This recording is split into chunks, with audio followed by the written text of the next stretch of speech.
में ही गुजर गई थी।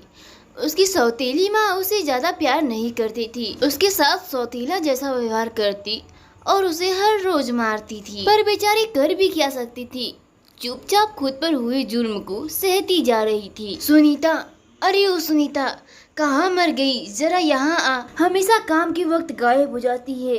जरूर अनन्या के कमरे में कुछ कर रही होगी। अरे वाह, यहाँ खेलने में कितना मजा आ रहा है।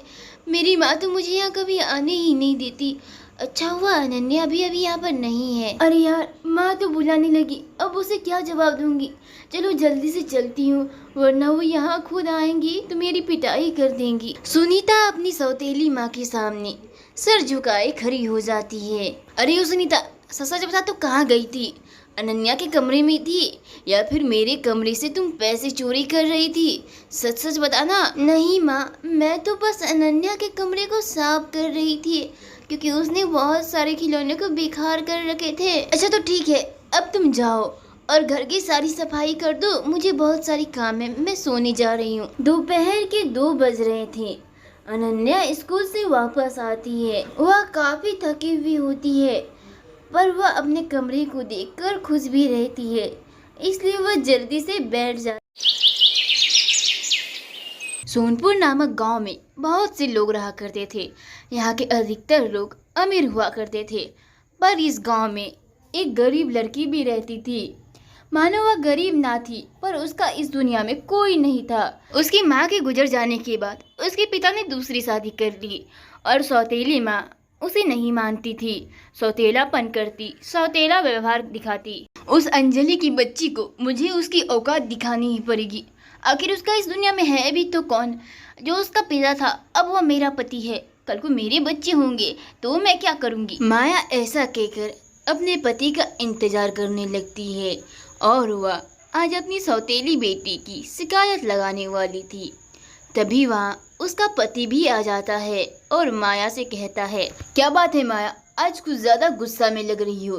कहीं तुम मेरी बेटी के बारे में कुछ तो नहीं बोलने वाली? देखो, मैं जानता हूँ कि तुम उसे पसंद नहीं करती, पर वो हमारी बच्ची है। हेलो माँ, मेरे पति तो उनकी बेटी के बारे में कुछ सुनने के लिए तैयार ही नहीं हो रहे।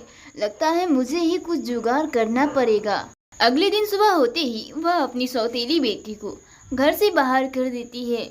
वह बेचारी न जाने कहाँ जा रही थी, पर चलते चलते एक बूढ़ी दादी के घर आ जाती है, जो कि वो औरत गरीब तो थी पर बहुत ही ज्यादा दयालु थी। ठीक है मेरी बच्ची, तुम कहती हो तो मैं तुम्हारी मदद जरूर करूँगी।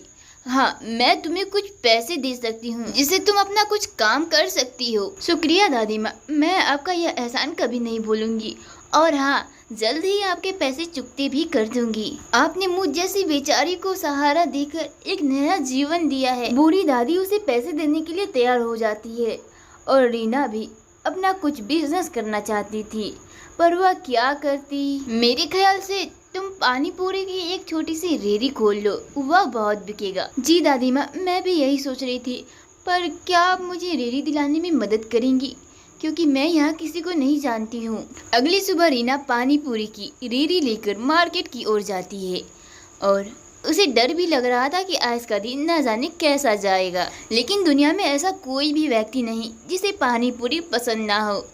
उसके दुकान पर ग्राहक आने लगते हैं।